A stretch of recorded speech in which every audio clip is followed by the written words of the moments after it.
Tudo bem, seu Adam? Boa tarde, bom dia, boa noite. Bom dia, boa tarde, boa noite, pessoal. Tudo bem? Depois desse início assim, né? Não, agora nós estamos com o estúdio abençoado. Veio o padre aqui, agora não vai ter mais nada de erro. Que lag, né? Toda hora um lag aqui, lag ali, mas enfim. Coisa da vida, só erra quem faz. Graças a Deus. Ainda bem que a gente faz bem feito, né? Bem mais ou menos. Tudo bem, Matheus? Tudo bem com vossa pessoa? Deixa eu jogar a câmera pra você aí, ó. Tudo bem, pessoal. Bom dia, boa tarde, boa noite. Como é que vocês estão aí? Beleza? Bom demais da conta, né? E vossa pessoa? Você falou só, a gente só riu no início, Adam? Não. Dando risada, tudo dá certo, né, Lúcio? Dá certo, né? Deixa eu jogar a câmera pra você aqui também, pra você falar com a gente aí, ó. Pessoal, então estamos aqui hoje com a presença do Matheus, né? Meu irmão, meu querido brother, que vai estar explicando um pouco aí dos investimentos iniciais, né? De como ele começou a investir, um pouco da sua história. Menino vem dando pau no meu resultado, dá até vergonha. Mas ainda é bem melhor assim. A gente sempre tem... Eu tenho uma coisa comigo, Adam, que uma vez me disseram que, e às vezes é verdade, né? Quando a gente começa, né? A gente aprende, mas aprende devagarzinho, né? Vai apanhando aqui, apanha colar, para que você possa aprender. Mas quando você já pega um caminho meio andado, os erros você não comete. Então, consequentemente, a lucratividade nesse caso é maior, né? Vai dar mais vantagens, assim, né? Sobrou só os acertos pra ele, né? Os erros eu peguei pra mim. E cada erro que você já contou nesse podcast, hein? Rapaz do céu. A gente não para porque gosta, porque foi sofrido, viu? Ô Matheus, nessa vida de investidor aí, já teve uns apanhados dele que você não cometeu? Ou seja, teve... as lutas de apanhar? Não, como eu comecei, né, já tinha alguém pra me ensinar, eu pulei já essa parte de apanhar e tô só no lucro. Começou batendo. Já começou batendo, né? Não apanhei. Melhor, às vezes é bom, né? Às vezes é bom. Eu não reclamo de nada, não. Graças a Deus veio muito aprendizado, mas dinheiro não veio muito, não.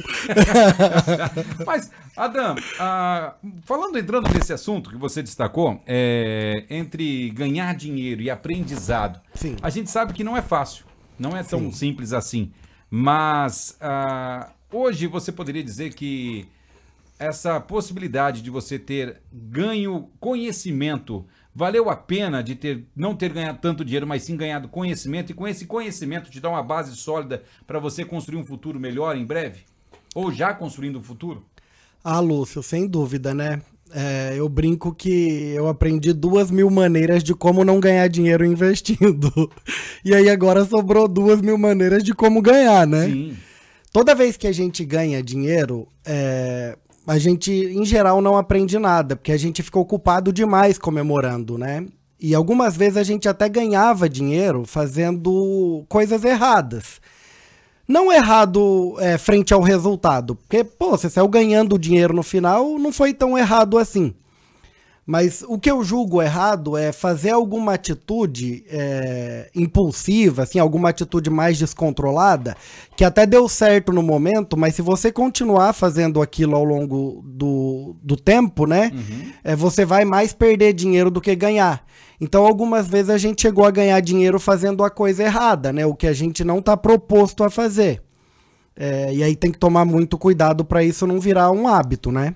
Essa maneira, né, de fazer errado, né, que acabou perdendo, acabou tendo essa dificuldade no início, hoje há várias maneiras que você não chega a esse ponto, né? Você já dá um pause, daqui para frente eu não posso mais ir. Seria mais ou menos dessa forma?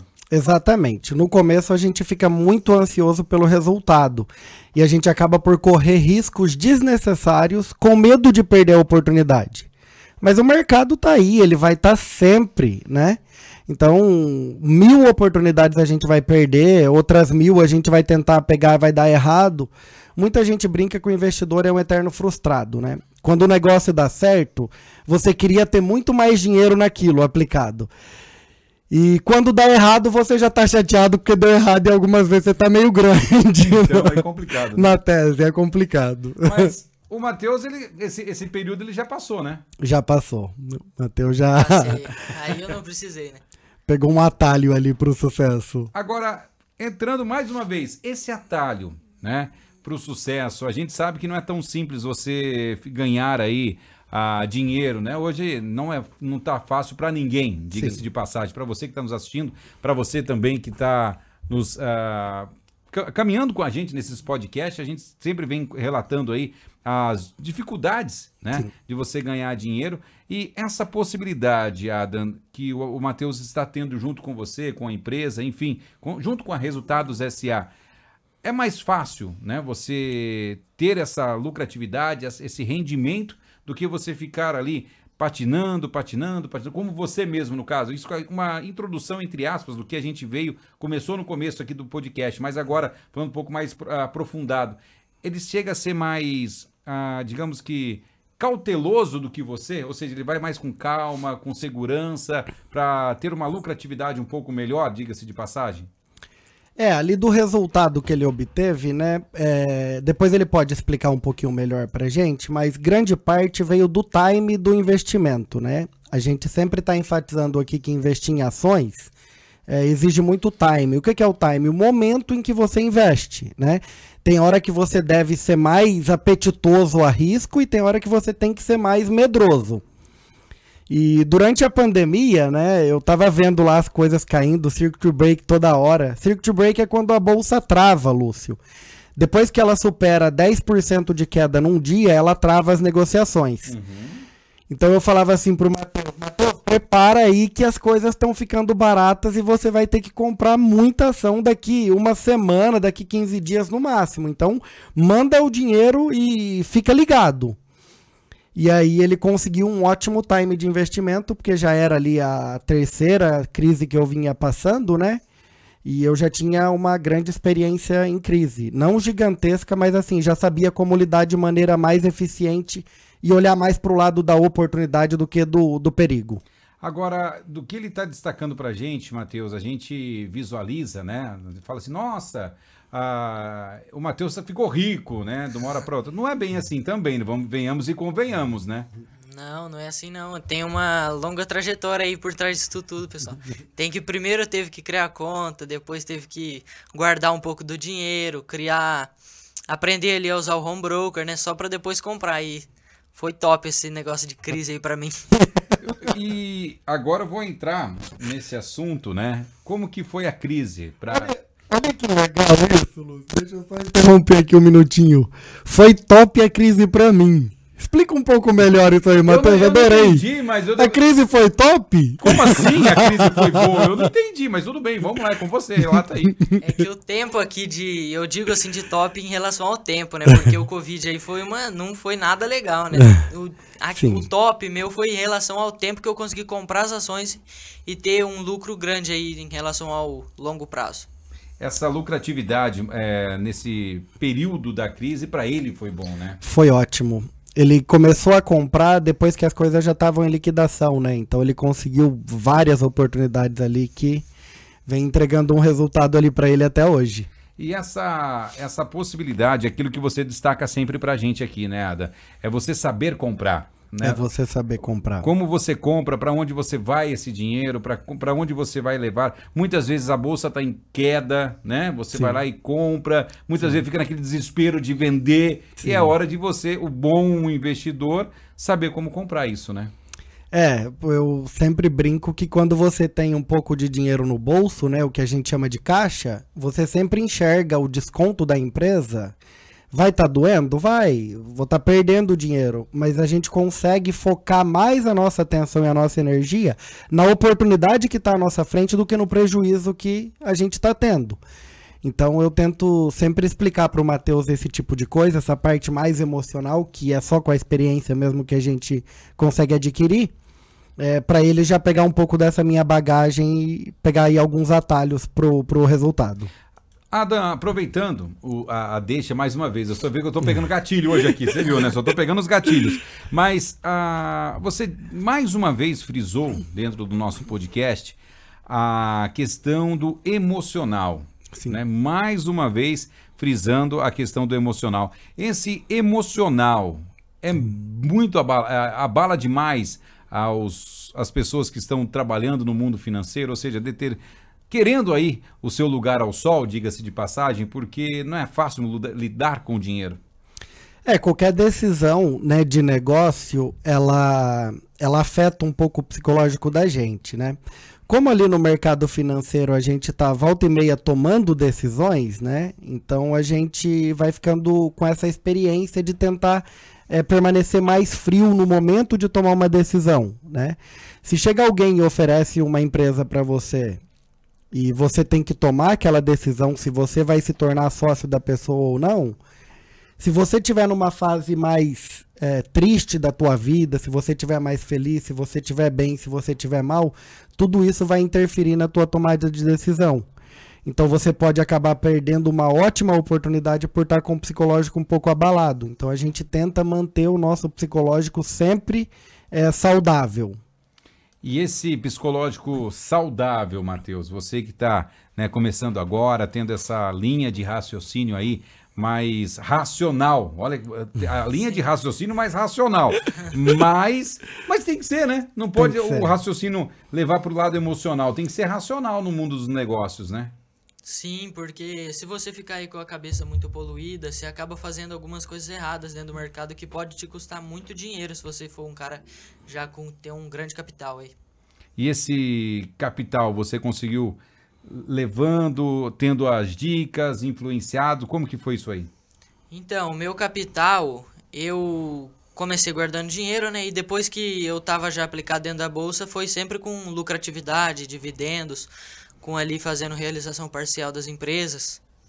Agora, Adam, aproveitando aqui a deixa do Matheus mais uma vez, as pessoas que estão iniciando agora, né, começando agora a fazer os seus rendimentos, né, fazendo agora os seus investimentos, melhor dizendo dessa forma, ela deve ir por onde? Ela deve, digamos assim, ela investe ou ela vai pegando a sua lucratividade e investindo cada vez mais, ou ela investe um pouco mais, depois pega a lucratividade juntamente com o seu capital que você está investindo, investe um pouco mais. Como que deve funcionar tudo isso para que todos possam saber um pouquinho aí? Olha, Lúcio, qualquer modelo matemático, ele vai te ajudar na parte psicológica. Por que ele vai te ajudar na parte psicológica? Se você não define o valor que você vai colocar já anteriormente na bolsa e nem quais vão ser as datas que você vai fazer esse depósito, você corre o risco de sofrer influências, né, psicológicas. Então, o que eu aconselho para todo mundo hoje, e vou estar sempre aconselhando algo nessa linha de raciocínio, é manter os aportes, né, que são a maneira que a gente aumenta a conta de investimento, é através do aporte. Manter aportes regulares. É melhor você colocar R$100 todos os meses do que colocar de vez em quando 500. Porque você corre o risco de colocar 500 no momento que você vai estar mais feliz. E o momento que você vai estar feliz é quando as coisas estão mais caras. Então, quando você coloca ali no modelo matemático e você vai fazendo aportes, né, regulares e sempre de mesmo valor, seja o aporte mensal, semestral ou anual, o segredo é não mudar o valor nem o período do aporte. Se for mensal é mensal, se for trimestre é trimestre. No caso do agricultor, se for no final da safra, é todo final de safra, mesmo valor. Porque aí você evita de cair nessas armadilhas psicológicas. E essas armadilhas, ela acaba sendo fundamental aí para perca, né? Porque, como você mesmo disse, tá lá, tô contente, tô alegre, tô sorridente, vê uma ação ali que tá dando, digamos assim, opa, isso aqui vai ser bom para mim. Vou lá e vou aplicar tudo que eu tenho. Sim. E acaba perdendo mais do que tem, né? Sim. É um desafio manter as pessoas calmas a hora que as empresas que elas estão compradas começam a subir. Né? Por quê? Porque a ânsia de aumentar uma coisa que está dando certo, isso vem da economia real, da vida real nossa, né? E o mercado financeiro sabe que as pessoas pensam assim, então ele age de maneira contrária, tentando ganhar o dinheiro de quem é novato, né? Então o grande desafio que eu tenho é de segurar, né, as pessoas, fazer elas manterem a calma. A hora que a ação que ela comprou só um pouco começa a disparar de preço, ela fica louca para comprar mais. E aí ela corre o risco de cair num evento que a gente carinhosamente chama de subir com 1 e descer com 2. Verdade. Porque se você ganha 100% em cima de R$1.000 e você coloca mais 1.000 e perde 50, você voltou para a estaca zero. Você continua do mesmo jeito que você começou. Exatamente, você continua com o mesmo valor. Olha que coisa. Ô, Matheus, aconteceu isso com você já nesse início aí de carreira de investidor? Ou seja, você querer, naquela ânsia de buscar algum resultado positivo e não cair nessa armadilha que o Adam acabou destacando? Sim, acho que isso aí é meio difícil para um investidor, né? Não ter aquela vontade assim, de comprar uma empresa em certos momentos. Só que daí o Adam me auxiliou e falou para eu esperar mais um pouco, que às vezes não estava no tempo certo, a empresa estava em momento de subida e não estava dentro do período ali de queda, né? Que a gente tem um desconto. E essa disparidade, Ada, a gente sabe que a Bolsa, a gente sempre fala mais uma vez aqui, sobe e desce, sobe e desce, sobe e desce. É um ataque de cardíaco ali, diga-se de passagem. Mas é importante para quem está nos assistindo agora ter esse conhecimento, né? De não ser muito afoito, né? Em buscar alguma coisa, em ter aí digamos assim, mais cauteloso na hora de investir. Não é porque você está ganhando naquela ação que você vai comprar mais dela, né? Justamente o que você deve fazer é o contrário, né? Você deveria reduzir o que está dando certo ao invés de aumentar, esperando que ela sempre faça o zigue-zague, como é comum, muito comum de acontecer, e aí a hora que ela der de novo uma oportunidade que o preço voltar a cair, aí você volta a comprar aquele ativo e até vai aumentando a posição. E essa posição, digamos assim, você ganhou, mas você deve investir em outras ações, em outro caminho, ou você deve retirar esse de lucro? Ou cada situação é uma situação? Depende, Lúcio. Se a ação sobe de preço e você vende e depois ela cai, porém o resultado da empresa, a empresa continua dando lucro, a empresa continua com uma dívida saudável, a empresa continua com um crescimento legal, faz todo sentido você recomprar o que você vendeu. Isso está ficando cada vez mais comum no mundo real, né? A gente tem um exemplo de um cara magnífico que fez isso, que é o Flávio, o dono da WhatsApp. Ele era ele comprou um time americano, acho que o Manchester City. Ele é inglês, Manchester City é da Inglaterra. Cara, agora, Flávio Augusto é o nome do cara. Uhum. Ele vendeu a WhatsApp, que é uma empresa de inglês, um grupo, e no máximo, assim, a empresa estava voando baixo e ele vendeu. E depois ele conseguiu comprar essa mesma empresa por 25% do valor que ele mesmo havia vendido anteriormente. Isso é o verdadeiro negócio, né? Se você pensar bem, Matheus, falar assim, nossa, eu vou vender um microfone por 500 e vou comprar por 100. Seria para mim tudo de bom, né? Negócio esse aí.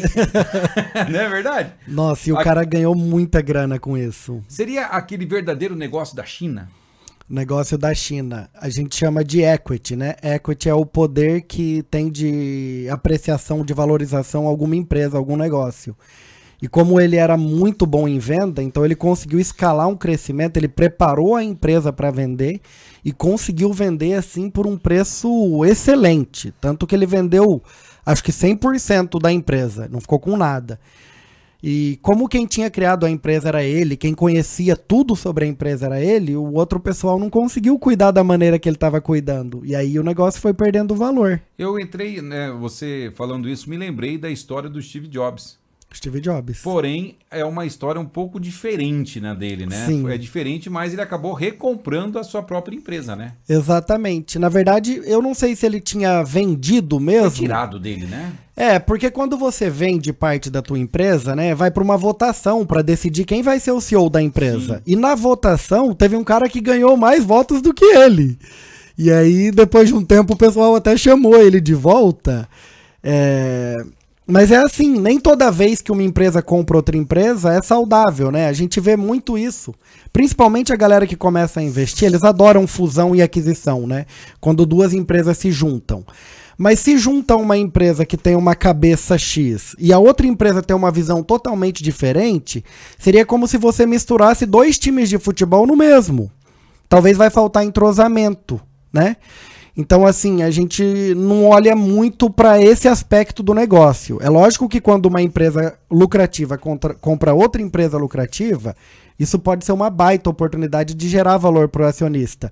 Mas nem sempre essa fusão é tão fácil quanto parece. E a gente teve várias formas aí de fusão que não deu tão certo, né? A gente sabe muito bem disso. Se for para pegar aqui, dá N empresas aí que a gente sabe que não foi como esperavam, né? As fusões. Mas tem outras que vão além, né? Exato. Principalmente supermercados, né? Quando uma entra com a outra aí, Sim. vira uma empresa gigantesca, né? Fica gigante. A gente tem alguns exemplos de coisas que não deram tão certo, embora todo mundo olhe e ache que está indo bem. A fusão da Perdigão com a Sadia, né? A Sadia faliu após uma operação em dólar, lá em 2011, 12, sei lá. Faz um tempo já. E foi criada a Brasil Foods, que é uma empresa que vem apanhando assim muito. E quando elas eram separadas, o resultado era genial. Sim. A Perdigão era uma nave, era uma empresa altamente lucrativa.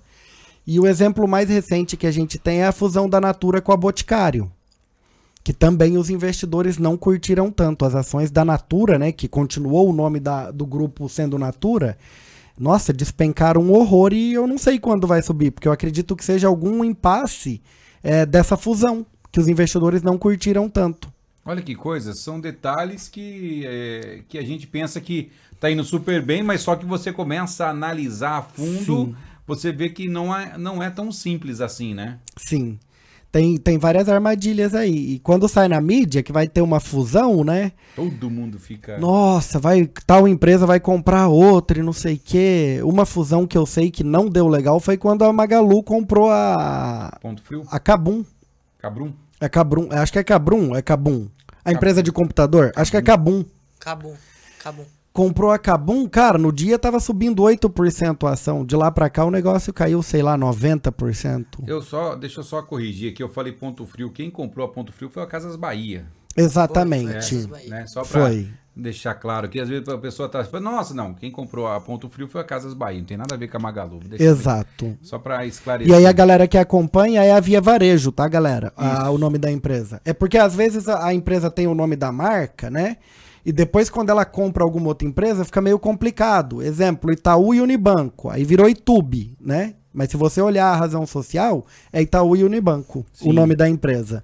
E essas uniões aí, né, diga-se de passagem, muitas vezes eu acredito que a cada 100 empresas, me corrija se eu estiver errado, colocamos aí que 70% dão certo, né? Ah, sim, Mas Lúcio, eu acho que a não maioria. é tão simples, né? Não é tão simples. Precisa dar uma olhada antes no modelo de gestão de cada empresa, na área de atuação. Às vezes tem uma empresa que vende para classe A e B, outra empresa vende para classe C e D.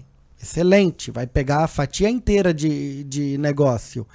Agora, se as empresas fazem a mesma coisa, é um pouquinho mais complicado. Tem uma fusão que a gente gosta muito, que a gente tem uma empresa de sócio, que foi a união da Hapvida com a Intermédica. É duas empresas do setor de saúde. E eles têm, né, cada um tem dominância numa região diferente do Brasil. Então eles vão conseguir virar uma coisa assim mais espalhado pelo Brasil inteiro. Porque ela não compete com a outra. Vão se ramificar pelo Brasil, Exato, né? A fusão fez muito sentido. Onde uma não tá, a outra tá. Isso que é legal, né? Eu acredito que as melhores formas, né, de você se ramificar para um Brasil, para um mundo que seja, principalmente na área de negócios, porque você competir com você mesmo, eu acho que é tão complicado, cara. Eu acho, até já conversei com você sobre isso, né? Você ser, como que eu vou competir comigo mesmo? Né? Às vezes, aí o que acontece? Uma ação sobe, a outra desce, e aí fica aquela disparidade aí não tão positiva, né? Exatamente. Tem muito desses desafios aí investir. E falando de novo, o que Ô, você vai Lúcio, queria puxar um pouquinho a bola pro Matheus, vamos testar o conhecimento dele. Joga lá, porque eu tô pegando o gancho hoje aqui.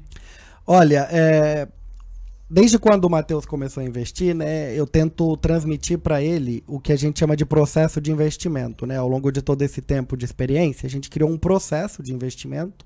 Eu até dei um nome para esse processo, que é o 3QC. Então a gente escolhe qual empresa a gente vai comprar, quando a gente vai comprar, qual empresa, quando, como a gente vai comprar, como vai ser executado, de fato ali o plano, vou comprar em tal ponto, se fizer tal coisa eu vou comprar e tal e tal. E aí depois tem o como eu vou executar isso, né? Que é a parte mais emocional das coisas. E a gente vem tentando transmitir para o Matheus, então ele está adquirindo um pouquinho aí desse processo de investimento e o resultado está sendo bem legal. Queria que ele desse aí uma visão geral, né, desse processo de investimento para a gente ver se ele realmente está conseguindo absorver aí a bagagem que a gente está tentando transmitir para ele. Vai lá, Matheus, jogou a bola para você. Você viu só, ele cruzou e você cabeceia agora. Então, esse processo aí de investimento é bastante coisa, é bastante complexo, então a gente não consegue absorver tudo assim de uma vez, mas eu tô conseguindo aí pegar um pouco de cada e tô conseguindo juntar tudo e comprar. Exatamente. É por aí, vai. Ele ficou meio receoso, eu vou dividir a pergunta em várias, que eu acho que vai facilitar. Vai ficar mais fácil para ele. Vai. Matheus, como que você escolhe, né, se você vai comprar a empresa A ou a empresa B, sem falar do preço, falando de outros aspectos ali do negócio? É pelo gráfico, né? Pelo gráfico, vendo aí os fundamentos da empresa, que são uma coisa que a gente gosta muito, um site chamado Fundamentos. Lá você coloca o código da empresa e aparece N números dela. Lucro, dívida, crescimento, ativos. Aparece diversas coisas aí que pode te ajudar aí a comprar ela e saber melhor qual o momento que ela tá passando e se ela tá passando por um momento legal. Excelente. Boa. Você tá ensinando bem ele, viu? Boa. Tô vendo. O Matheus, e quando a gente passa para a etapa, né? Você comentou um pouco da análise fundamentalista, que é a base da nossa análise, por onde a gente começa.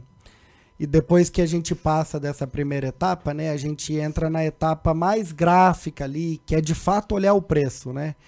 O que a gente gosta normalmente de ver, o que você gosta de ver ali dentro de um gráfico de uma empresa? A gente sempre gosta de comprar ali as empresas que estão passando por um momento de queda, né? Que estão perto da margem inferior, que daí elas estão perto ali do seu desconto, né? Você consegue ver quantos por cento de desconto você está conseguindo comprar a empresa em relação ao preço que ela estava no topo. Exatamente. Boa. Isso mesmo. Você viu? Você tá fazendo um bom... Tá pegando. Um bom caminho ali, viu? Não, tá pegando bem. E a gente sabe, Adno, que não é tão simples, né? Sim. Não é tão fácil, não é tão rápido, mas eu tenho aquela velha história, quem persiste, quem busca, quem quer conhecer, quem quer aprender, nada se torna difícil, né? Se torna, digamos que, não é fácil, mas não é difícil. É a persistência que faz você chegar no seu destino. Ou seja, se você quer, você vai conseguir. Exatamente. A persistência, acho que é tudo na vida, né, Lúcio? A gente vê muito impasse de pessoas falando que tem que fazer o que tem que fazer para ganhar dinheiro, outras pessoas falam que você deve fazer o que ama para ganhar dinheiro. Eu acho que quem faz uma coisa só pelo dinheiro, depois em alguma etapa da vida ela acaba migrando, né, o teu ramo principal para algo que ela goste mais. Sim.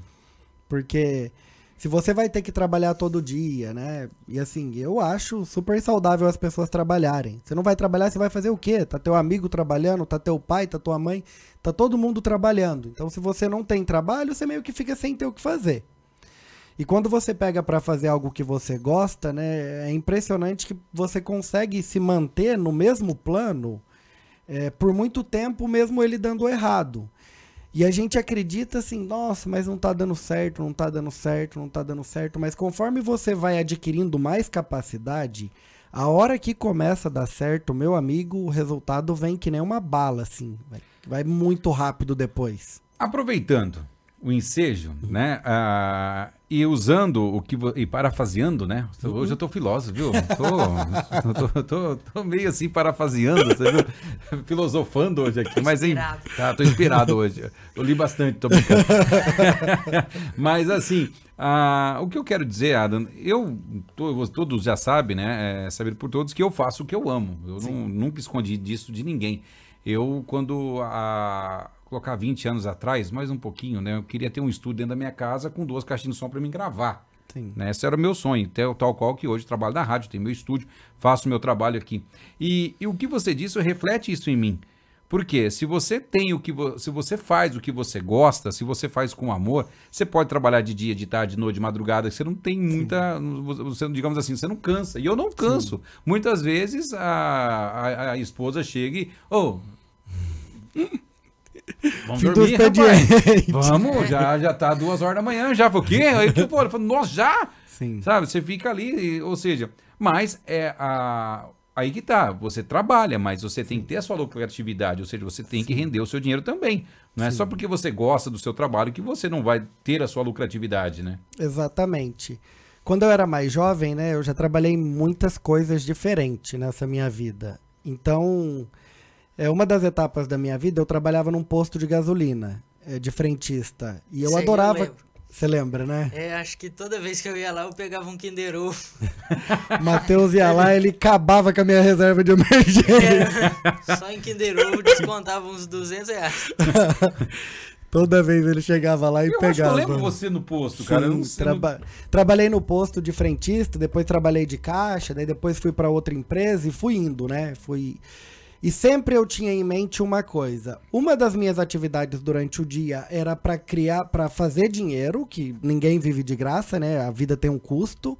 E a outra parte do meu tempo era para dedicar a uma coisa que eu amava fazer. Então eu saía do posto de gasolina, eu até gostava quando era o período da manhã, que eu chegava no posto às 6 horas da manhã e 2 horas da tarde eu tava livre. Então saía de lá 2 horas, tinha mais 3 horas de pregão, tinha a noite ali para estudar um pouco, não dava para ir dormir tão tarde porque no outro dia tinha que pular cedo, mas eu ficava muito empenhado nessa outra atividade. Então sempre na minha vida eu tive 2 fontes de receita pelo menos, né? Embora uma não tivesse dando receita, que eram os investimentos na época, uma porque eu tinha pouco dinheiro aplicado e outra porque eu não tinha tanto conhecimento quanto eu tenho hoje, né? E aí eu sempre tive isso, então isso pra mim sempre foi muito normal. O que você vai fazer depois do trabalho? Eu vou trabalhar mais um pouco, né? E eu acho que é meio difícil a pessoa conseguir sair assim de uma vida simples, né? Colocando ali uma pessoa que ganha um salário mínimo, que ganha 2, 3 salários mínimos ali na família. Ela sair dessa fase, né? Dessa parte de subsistência, dessa camada mais básica aí das finanças, e ela evoluir sem ter essas outras fontes de renda. Porque só com o salário realmente é difícil. Dá para fazer, mas demora muito tempo. E hoje, cada vez mais, né, Adam, você tem que trabalhar não somente em um lugar, né? É complicado a gente falar isso, principalmente Sim. no mundo financeiro, mas o nosso país hoje, né, a gente vê que você trabalhar somente em um lugar não tá Sim. fácil. Eu acho que o que eu conheço aí, poucas pessoas têm somente uma rentabilidade, né? Quando Sim. não é o homem e a mulher que trabalha, Sim. aí tem o homem que trabalha, a mulher trabalha e o homem trabalha em outro lugar. Sim. Ou seja, é mais de uma rentabilidade dentro de casa. Isso não tá fácil, né? Não, e cada vez vai ficar mais complicado, né, Lúcio? Porque é assim mesmo, não tem jeito. Infelizmente a vida não é fácil, tem que acelerar, tem que correr atrás. Se Deus quiser, vai chegar um momento na vida de todo mundo que vai ser mais fácil, né? Mas realmente no começo ali, quando você tá com pouco dinheiro, com pouca aplicação, com pouco investimento, é um pouco mais complicado. E tem algumas atividades que favorecem bastante, né? Eu volta e meia, eu tô passando assim nos lugares, eu fico reparando na rotina das pessoas, né? Vou citar um exemplo para você, um taxista, né?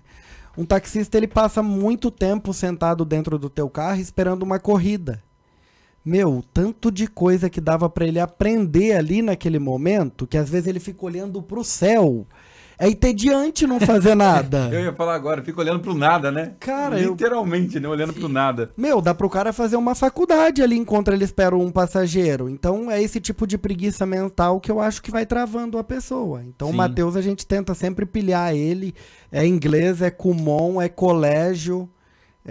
Agora ele mudou de colégio, ano que vem vai mudar de novo. Se Deus quiser ali, a gente tá batalhando lá, dizendo pro meu pai para colocar ele num colégio melhor, porque eu sei que isso faz toda a diferença. As pessoas que você anda, o que você aprende, vai tornar a pessoa que você vai ser, né? Essa logística, ou seja, essa lógica, né, que você destacou, Adam, eu tenho comigo, né? Para você saber quem você vai ser, é só você ver o que você está fazendo hoje. Exatamente. Com quem você está andando hoje, com quem você está plantando hoje, porque a o seu investimento não vai sair sozinho dali para investir, não. Você tem que saber o que você vai plantar hoje para você colher no futuro. E assim é a vida da gente. Se a gente tiver com boas amizades, com boas interferências, diga dessa forma, a gente vai colher um futuro pleno. Agora, se não, vai ter complicado. Vai ser complicado. Então a gente sempre tenta tá colocando aí na frente do Matheus as melhores coisas, né? Quantos anos você tá? 15, né, Matheus? 15. O Matheus hoje com 15 anos, ele já tem uma noção muito clara do que ele vai fazer com o dinheiro que ele não gastar. Então, olha a diferença que ele tem para um outro jovem que não tem noção nenhuma do que fazer com o dinheiro, porque às vezes a gente não guarda porque a gente não sabe para que tá guardando. Mas outro detalhe, abrindo um parênteses aí, eu vou jogar para ele agora, Adam, não é que você não vive, né, Matheus? Não é que você não gaste o dinheiro, você tem a sua vida, né, de uma forma geral, porém, você tem um limite, entre aspas, ali, que você possa juntar e guardar e viver também, né? Você tem que sempre que poder gastar um pouco, senão quando você crescer, você vira um pão duro aí, que não gasta pra nada. Excelente. Adam, sim ou não? Olha só, tô brincando, Adam. Eu gasto. Ele gasta. Ele olhou pra mim assim, gente, ele olhou pra mim e fez assim, ó, eu gasto. Mas eu brinquei dessa forma, mas a gente tem que viver, né, Adam? Sim. Senão não teria graça a vida. Exatamente. Você tem que viver. Eu tenho comigo, é bom guardar? É bom guardar. É bom você juntar? É bom juntar. Porém, você tem que passear, você tem que viajar, você tem que comer bem, você tem que trabalhar, você tem que se vestir bem. Sim. Você tem que ter toda uma lógica para que você possa viver, ter um futuro aí, assim, nossa, olhar para trás, nossa, eu fiz tanta coisa legal que eu gostei. Um exemplo que eu sempre já destaquei aqui no podcast e falo, né? Eu tinha vontade de ter uma moto e consegui comprar moto. E para mim tá bom demais. Já ofereceram quase 70% a mais do que eu já comprei ela. Mas eu não vendo, deixa ela aí. Quando eu tiver a oportunidade de vender, eu vou vender. Sim. Pode ser mais barato, pode ser mais caro. Né? Mas aí eu vendo, agora não, agora deixa eu curtir ela. Tem que curtir.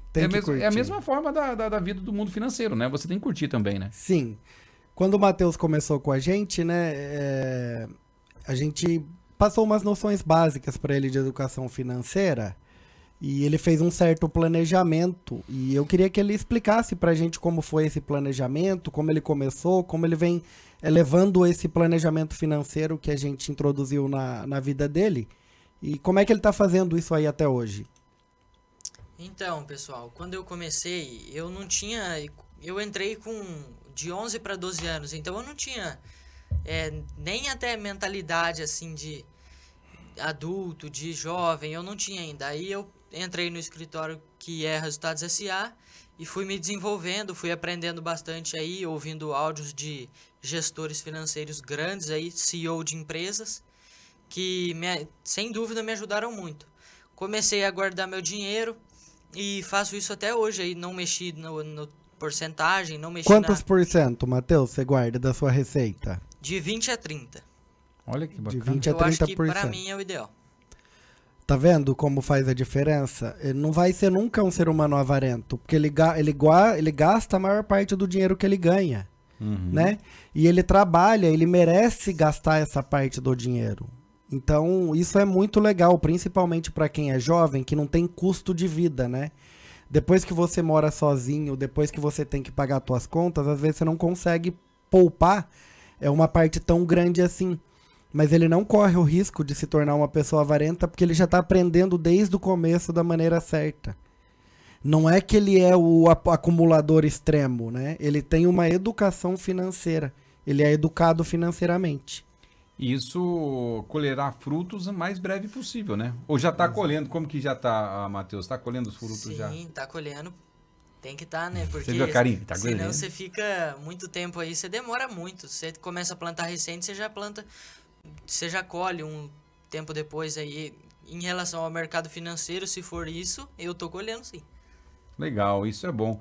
Isso é gratificante também, né, Adam? É gratificante tanto para você quanto para ele, sim, que vê aí resultados, né, sendo colhidos em tão pouco tempo, né? Diga-se de passagem, né? Em curto prazo aí, né? Sim.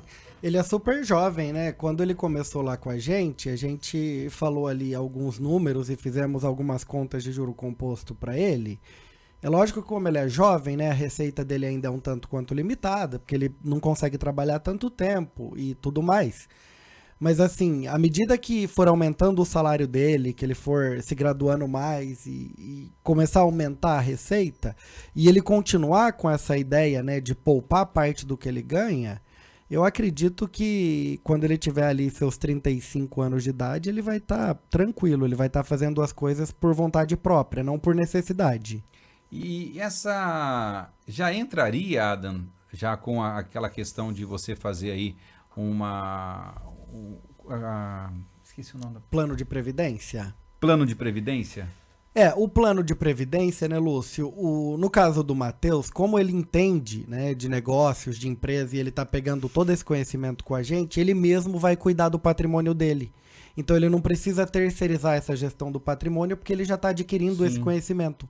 Mas é mais ou menos a mesma coisa. Mais ou menos a mesma coisa. Então, conforme ele vai colocando mais dinheiro, o capital que ele já tem aplicado vai rendendo, aquilo vai virando um efeito bola de neve. Que na medida que você tá lá, a cada 2 anos por aí o valor dobra? Dobra, por aí. Sim, porque... dá mais ou menos isso aí. A cada 2, 1 ano e meio por aí, dobra.